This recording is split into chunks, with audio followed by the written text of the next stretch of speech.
Hello friends, welcome to this new session on serial analysis of gene expression, that is SAGE, and its applications. So up till now, we have learned that we can detect the gene expression by analyzing the mRNA molecules isolated from the cell. Now we can analyze these RNA molecules by using techniques like Northern blotting or DNA microarray. But in order to perform Northern blotting or microarray experiment, we need to know the gene sequence so that we can synthesize the probes to perform or to conduct those experiments. But suppose if you do not know the gene sequence, then how we can analyze that expression? So in that case, SAGE is the useful method because in serial analysis of gene expression, you do not need to know the sequence of the gene. This method is dependent on high throughput sequencing technology where we can sequence the RNA molecule itself. So let's begin. SAGE allows you to digitally analyze gene expression pattern, not just of a few genes, but for cells' complete gene expression profile. SAGE starts with mRNA and ends with a neat graph that allow you to compare the gene expression of normal, developmental, and disease cells. So it has plenty of applications in the field of genomics, and it produces a snapshot of mRNA population in the sample of interest. And SAGE provides quantitative and comprehensive expression profiling in a given cell population. So basically at the end of this serial analysis of gene expression, you will come to know that how many mRNA molecules were synthesized in the cells so that you can see the level of expression of that gene. And this is possible without even knowing the gene sequence because you analyze the mRNA molecules by sequencing them and then counting that how many mRNA molecules were actually expressed in the cell. So in this way, the whole expression profile can be studied digitally with the help of this SAGE. SAGE was invented at Johns Hopkins University in USA at the Oncology Center by Dr. Victor Velculescu in 1995. This technology provides us an overview of cells' complete gene activity, that which genes are upregulated, which are downregulated. If they are upregulated, then what is the level of expression? This kind of detailed information can be gathered with the help of this SAGE. Also, it addresses specific issues such as determination of normal gene structure and identification of abnormal genome changes. So sometimes this happen in case of cancerous cells.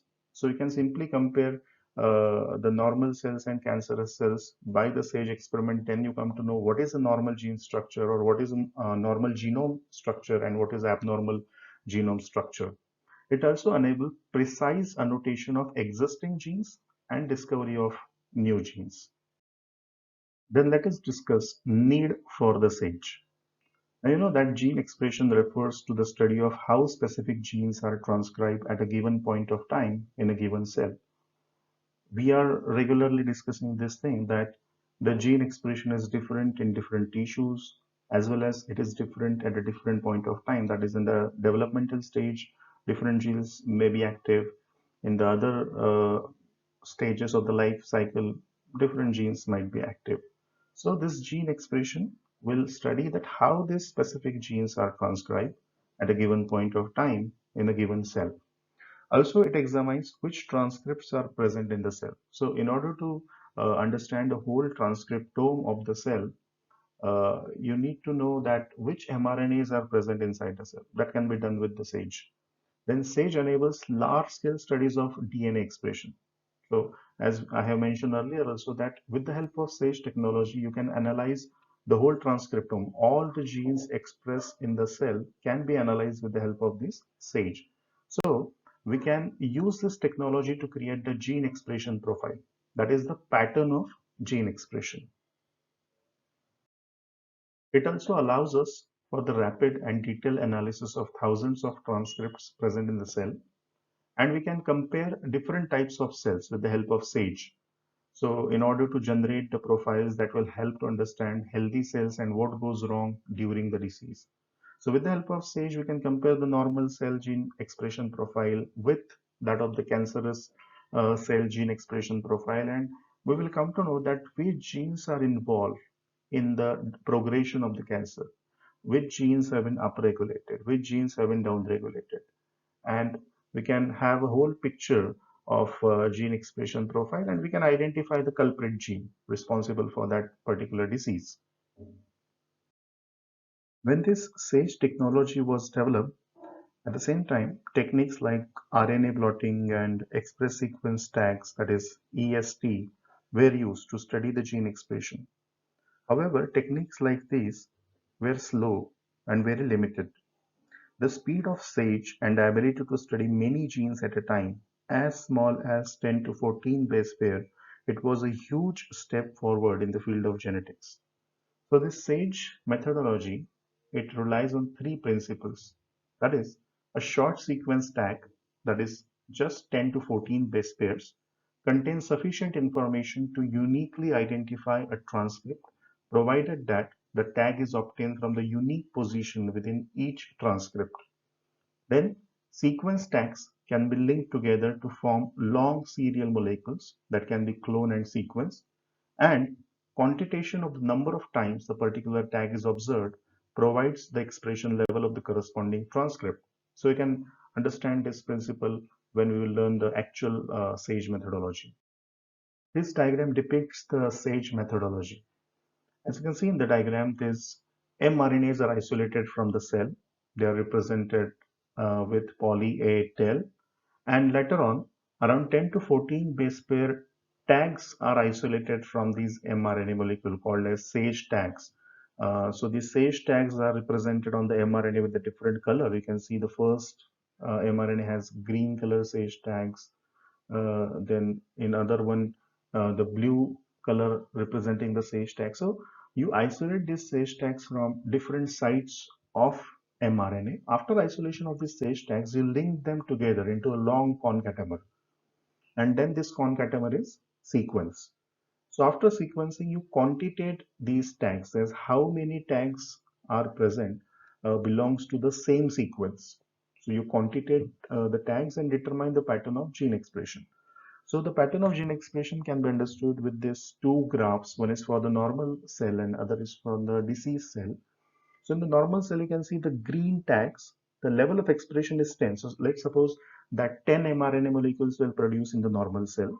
And in the disease cell, you can see only 2 mRNA molecules were produced.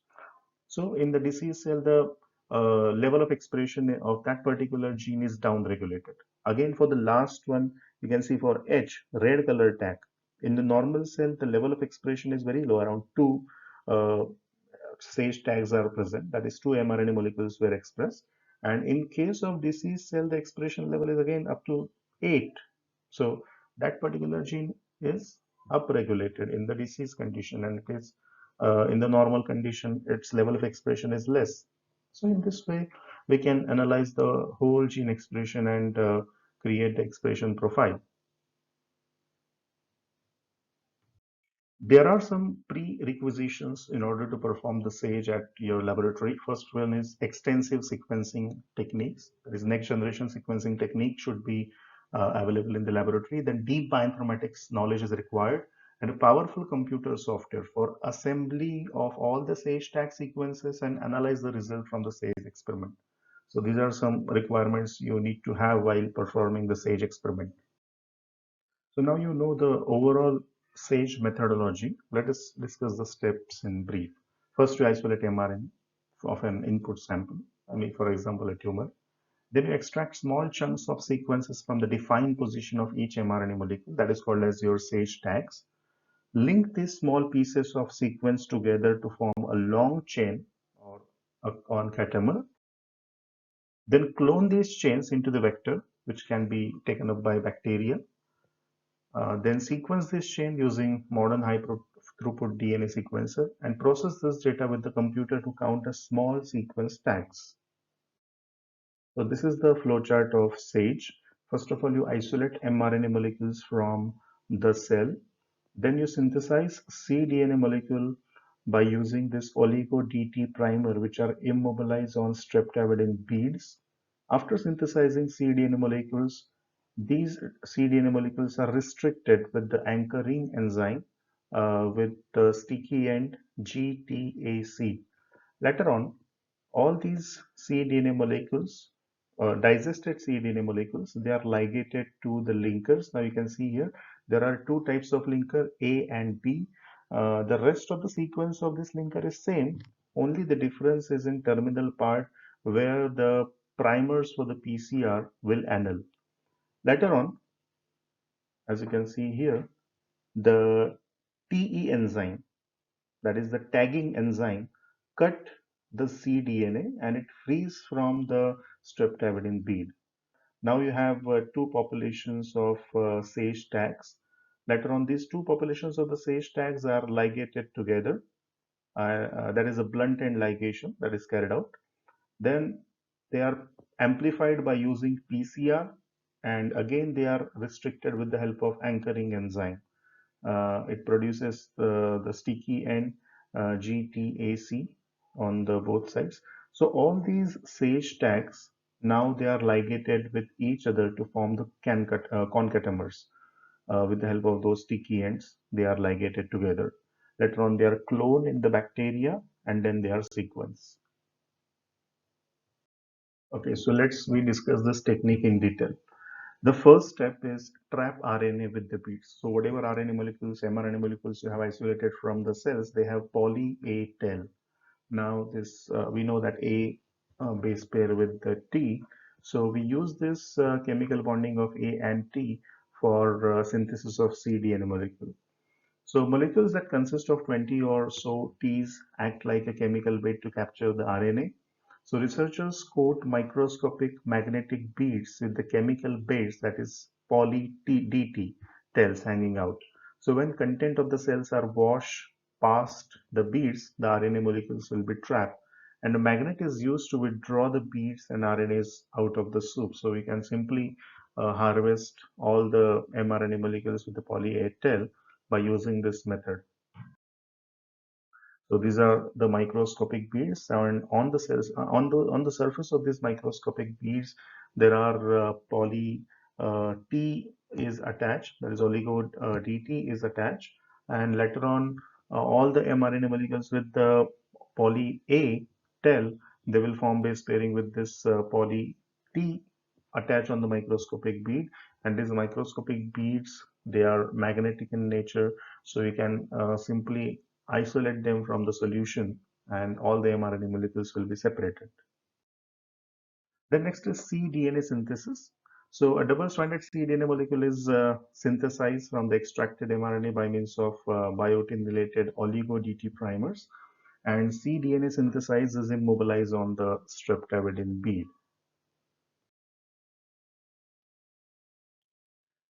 You can see here that the cDNA molecule is synthesized. A complementary DNA strand is synthesized to RNA with the help of that whole reverse transcription mechanism. Then enzymatic cleavage of cDNA. Now the cDNA, which is attached with the bead, that is cleaved with the help of restriction enzyme. That restriction enzyme is called as anchoring enzyme. It is a type 2 restriction enzyme. The examples of anchoring enzyme is NLA3. So any four bases recognizing enzyme can be used in this procedure. Average length of the cDNA is 256 base pair with the sticky ends that are created. And at one end, the cDNA is attached to the streptavidin bead, and other end is cleaved with the anchoring enzyme, producing the sticky end. So as you can see that these attached cDNA molecules to this streptavidin bead, they are digested with restriction enzyme called as anchoring enzyme. It is a type 2 restriction enzyme producing 4 nucleotide sticky end, that is GTAC. Then ligation of linkers to bound cDNA. This is the next step after cutting the cDNA with the help of anchoring enzyme. They are ligated with the linker molecules. Now this captured cDNA, they are divided into two groups or two halves. Then they are ligated to linkers A and B respectively at their ends.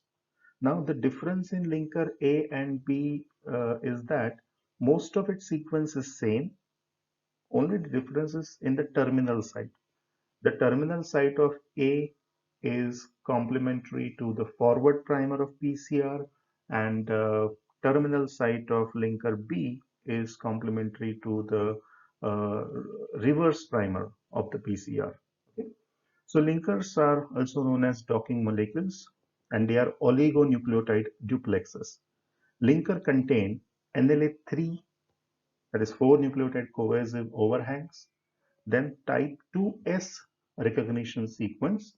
Now this type 2S recognition sequence, it's a recognition sequence for the enzyme which recognizes the sequence but cut around 10 base pair away from the recognition site. Okay. Then it has a PCR primer sequence, primer A or primer B. In case of linker A, it has a forward primer complementary sequence, and for linker B, it has reverse primer complementary sequence. All right, so here you can see the linker and the docking molecule uh, composition. At the end, it has a primer sequence, which will base pair with the forward or reverse primer. Then it has a tagging enzyme site, recognition site. Then it has an anchoring enzyme recognition site, and then actual tag, that is a SAGE tag. Then cleavage with the tagging enzyme. Now tagging enzyme, usually it is BMS F1. It cleaves the DNA 10 to 15 nucleotides away from its recognition site, releasing the linker adapted SAGE tags from each cDNA. Now, the repair of ends to make blunt-ended tags using DNA polymerase is carried out, and all the 4 types of dNTPs are used, because this tagging enzyme is also going to produce the sticky ends. Now you have to convert them into blunt end with the help of DNA polymerase or Leno fragment and dNTPs. Okay. Now you can see here that at the end of this cDNA, we have attached a linker molecule, maybe of A or B type of linker molecule called as docking molecule. Then you cleave this cDNA with the help of tagging enzyme. Now this tagging enzyme, it has a recognition sequence in the linker, but it is going to cut around 14 to 15 base pair away from its recognition site. Okay, so the SAGE tag of around 14 base pair in length is going to be separated from the bead. Then formation of DITAGS. So whatever is left now, it is a collection of short tags taken from each molecule, and 2 groups of cDNA are ligated to each other to create a DITAG with the linker on either end. Now you can see here that after digestion of cDNA with the tagging enzyme, you get this kind of tags. Some tags have B type of linker, some tags have A type of linker. Now, as we distribute those molecules into 2 different groups, one group will have A types of linker, one group will have B type of linker, and later on you ligate these tags together to form the DITAGs. That is a tail-to-tail ligation. So after tail-to-tail ligation, we get the DITAGs. That is called as formation of DITAGs. This ligation is carried out using T4 DNA ligase. So you have these 2 different types of tags, one with A type of linker, other with B type of linker. You ligate them with the help of T4 DNA ligase, and it becomes DITAG. Then after that, these DITAGs are amplified with the help of PCR. Now the linker DITAG linker constructs are amplified by PCR using primers specific to the linker. So as I have mentioned earlier, that in the linker there is a primer sequence also. A is complementary to your forward primer, maybe B is complementary to your reverse primer. So these DITAGs, they will be amplified with the help of PCR. Then isolation of DITAGs. Now the cDNA is again digested by your anchoring enzyme. Now the cDNA is amplified by, the DITAGs are amplified by PCR. Now the end docking molecules are removed, or those linker molecules are removed with the help of digestion with the anchoring enzyme. Breaking the linker off right where it was added is the beginning. Now this leaves the sticky end with the sequence GTAC or CATG on the other strand at each end of the DITAG. So in this way, the DITAGs are isolated, free from docking molecule or free from linker molecules. Later on, all these DITAGs, they are ligated together to form the long concatamer. So tags are combined into much longer molecule called as concatamer.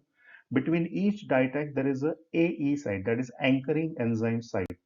Now, with the help of this anchoring enzyme site, scientists can recognize where the tag is ending and where the new tag is starting. So between each tag is AE site, allowing the scientist and computer to recognize where one end and the next begin.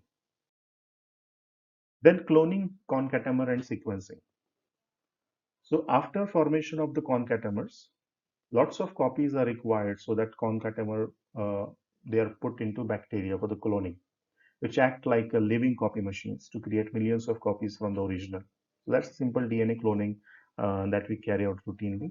Now these copies are then sequenced using machines that can read nucleotides in DNA. The result is long list of nucleotides that has to be analyzed by computer. Now analysis will do several things. One is count the tags, determine which one come from the same RNA molecule, and figure out which one come from the known well-studied gene and which one are new tags. So this is how it is done. You perform the cloning of the concatamers. Then with the help of automated sequencing, you sequence them.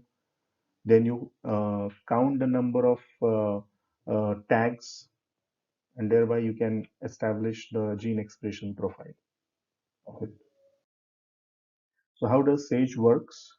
First of all, you isolate mRNA. Then you add biotin labeled oligo-DT primers. Then synthesize the double-stranded cDNA by using that poly-DT primer. Then bind to streptavidin coated beads. Later on, cleave with anchoring enzyme. Then discard the loose fragments. Divide the pool into two groups. Add linkers, ligate them in the linkers. Two types of linkers are there, A and B. Then after attaching with the linker, cleave the cDNA molecule with the tagging enzyme. This tagging enzyme recognizes the sequence in the linker, but it cuts around 14 to 15 base pair away from the recognition site. So your cDNA now, or the tag is now separated from the bead, and it become of defined length, that is 14 to 15 nucleotide long. Then combine the pool and ligate them together. Later on, amplify these DITAGs. Then again cleave with anchoring enzyme. Then ligate the DITAGs together, that will form the concatamer. Then clone them and sequence them and record the tags and frequencies. So vast amount of data is produced at the end of this SAGE, which must be sifted and ordered for useful information to become apparent. So there are some SAGE reference databases are present online, and you can compare your data with these reference databases. The databases are SageMap and SageGene. So what does the data look like? Now you can see in this table, these are the sequences of the tags that we get from the as a result of sequencing of the tags. Then you count that particular tag is repeated how many times.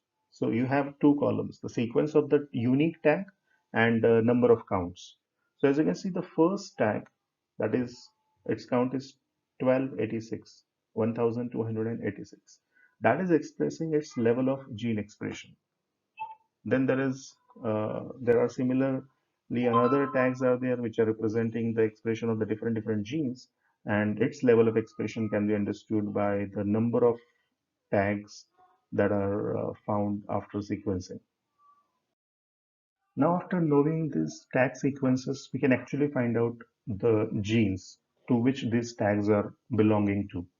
So you collect the sequence records from the gene bank and you assign sequence orientation to the tag by finding out poly A tail or poly A signal or from the annotations. Then you extract 10 base sequence. 10 base sequence adjacent to 3' most of CATG, because that is the sequence of a recognition site of anchoring enzyme that belongs to the linker molecule.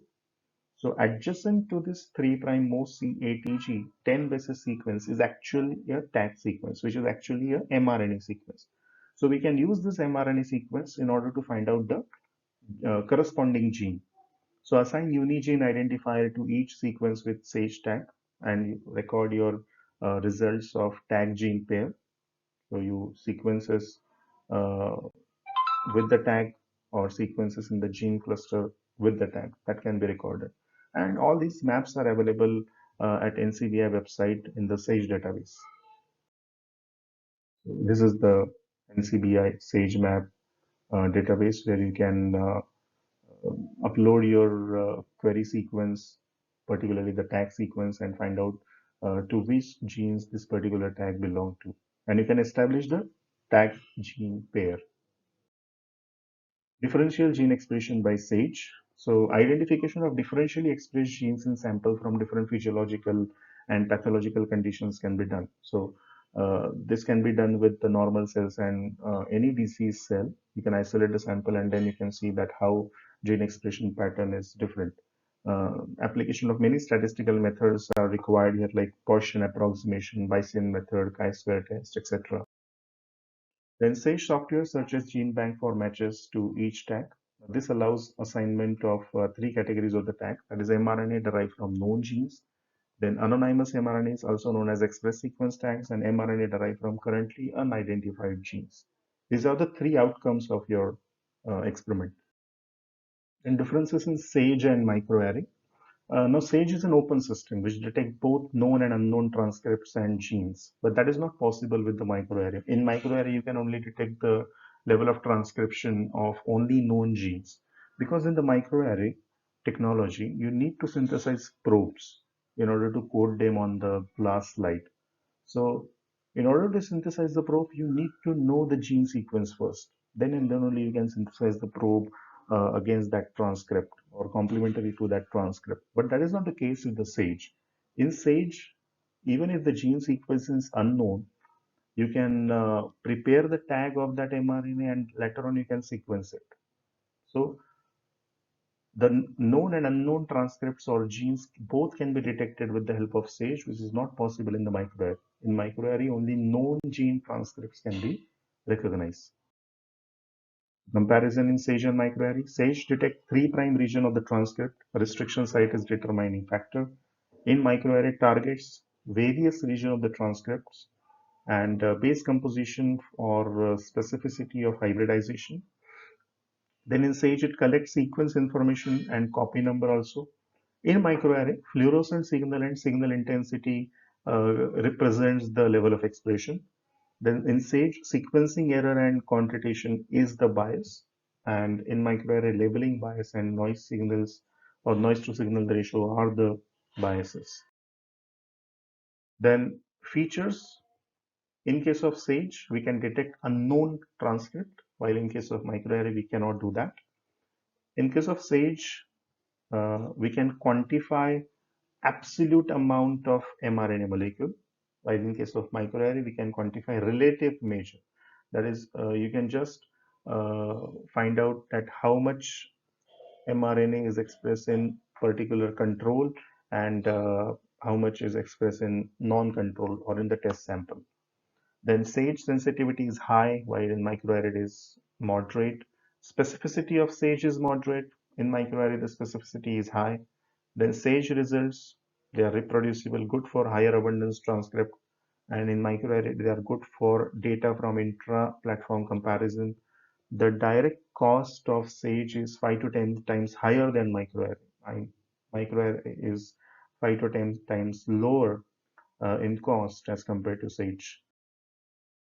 So these are some recent SAGE applications, like you can analyze the yeast transcriptome, then gene expression profile in normal and cancerous cells, insight into P53 mediated apoptosis, identification and classification of P53 regulated genes, Then analysis of human transcriptome, serial and microanalysis of renal transcriptome, gene expression in human tumor endothelium, analysis of colorectal metastasis, then characterization of gene expression in colorectal adenomas and cancer using the transcriptome to analyze the genome. So as you can see, many of the applications are in the study of molecular biology of the cancer, and these are some recent applications of SAGE. There are some limitations of the SAGE, that is, it does not measure the actual expression level of the gene. Then the average size of the tag that is produced in the SAGE is just 10 bases. So it is very difficult to assign a tag to the specific transcript with accuracy. Then two different genes could have same tag, and same gene that is alternatively spliced could have different tags at the 3' end. So that is going to produce the ambiguous result. Then assigning each tag to an mRNA transcript could be made even more difficult and ambiguous if sequencing errors are also introduced in the process. So if your sequencing goes wrong, then your end results will also be wrong. So these are some limitations of the SAGE technology. So I hope you like the lecture. Thank you very much.